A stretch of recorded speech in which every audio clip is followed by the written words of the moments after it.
let's move into the game of the century. Bills Ravens Sunday Night Football.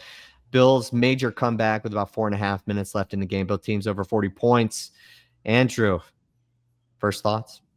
Genuinely the best game that I've ever watched. And I'm only 20 years old, and I missed the Rams Chiefs game that was just like everybody crowned as the greatest game of all time. And I genuinely enjoyed the Bills Chiefs game where it was just back and forth. Patrick Mahomes, like 15 seconds on the clock, he's the go, whatever. But that was genuinely like a lot of fun to watch. And man, I hate like giving the Bills as much credit as I am, because it doesn't feel right as a Dolphins fan, but like that was like genuinely like some of the best football I've ever watched in my life. And like we alluded to before, like Lamar Jackson and Josh Allen are just playing different brands of football. Like it feels like if they need to make a play at any point in the game, they can, and they're going to do it. Like Josh Allen can make it happen with his. Oh, we know this, but Josh Allen and Lamar Jackson can both get it done with their legs and their arm, and they're just. I don't even really have words for it. Like that fourth quarter was genuinely some of the most fun football I've ever watched in my life. And it didn't matter that it was the Bills. It just felt like it just felt so cool.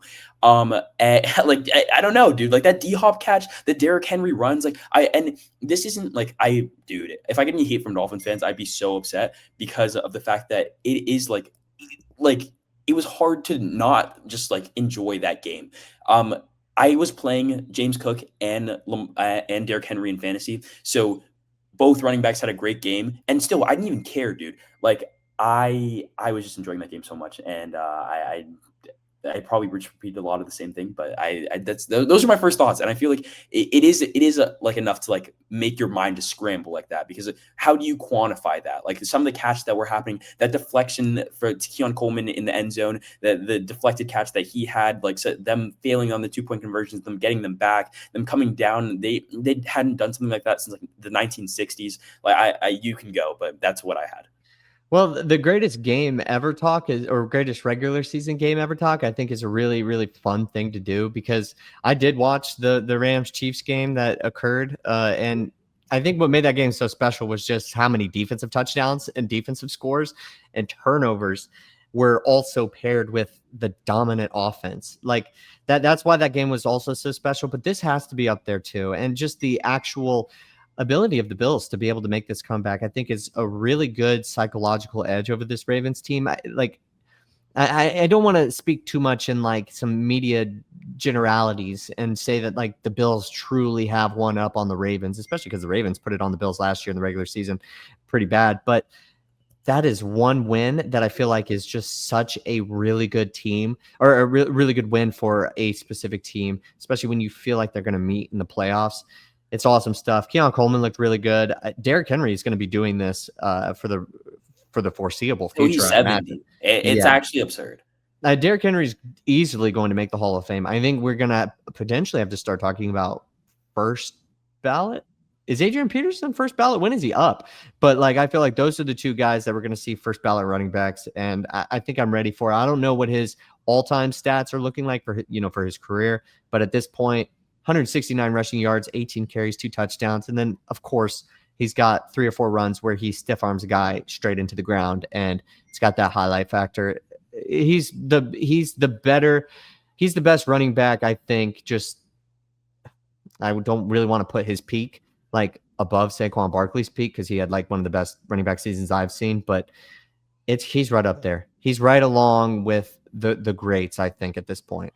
I think, in my opinion, you put it up there. You put it above the Saquon season, just because the Saquon, it feels like that was an individual season. And I understand that he's carrying that into this season as well. But like, Derrick Henry's been doing this for years on end now. Like it genuinely, I can't remember the last time he had a bad season. And I've mentioned this 1,000 times at this point, but I'm a Dolphins fan, and I watched Ryan Tannehill go to the Titans, and I understand he played well. Derrick Henry got them to the AFC Championship game and gave them a fighter's chance against the Kansas City Chiefs in their prime. So I've never been like super high on Derrick Henry, but I can appreciate the greatness, and he is genuinely one of the greatest running backs I've ever seen. Obviously, like I want to, like, just off of nostalgia, I put Adrian Peterson, like his prime years, as like some of the best running backs that like stuff, but like from what I can actually process, Derrick Henry is year in and year out a 1,500 plus yard rusher. He just physically dominates other NFL players, other guys that are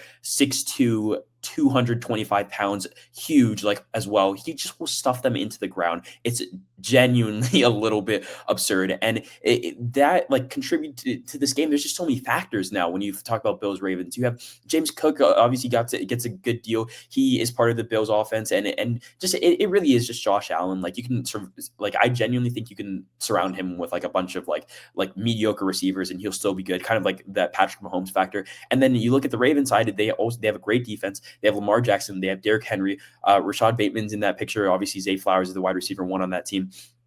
It is so much fun to watch, and you just expect a good game at this point, and there hasn't been anything short of it. Like the last couple Bills Ravens games have been some of the most fun games you've ever watched in your life, and I think this one is right up there, if not the best one, because that comeback, like, and you can kind of feel it brewing a little bit too. Like when that Keon Coleman touchdown happens, you're like, it could be the Bills here, and it was the Bills.